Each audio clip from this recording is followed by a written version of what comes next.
এই যে রিক্সা চালক যিনি বঙ্গবন্ধুকে ভালোবেসে শুধুমাত্র তাকে ভালোবেসে জাতির জনকের প্রতিকৃতিতে ফুল দিতে গিয়েছিল, তিনি কোনো রাজনৈতিক দলও করে না।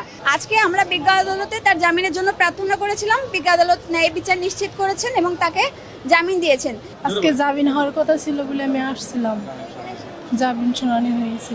আপনার হাজবেন্ডের বিরুদ্ধে কি অভিযোগ ছিল, কেন তাকে গ্রেফতার করা হয়েছে? কোনো অভিযোগই ছিল না। সে শেখ মুজিবুর রহমানকে নাকি অনেক ভালোবাসে, তাকে শ্রদ্ধা করে, সে কারণেই মনে করেন যে তার মৃত্যু দিবসের দিনকে ফুল দিতে গেছে। সে বঙ্গবন্ধুকে নাকি অনেক ভালোবাসে তাকে, এই কারণে। আপনারা কি জামিন সে কোনো দল করে না। আপনারা কি জামিন হওয়াতে খুশি নাকি? যে আমি অনেক খুশি।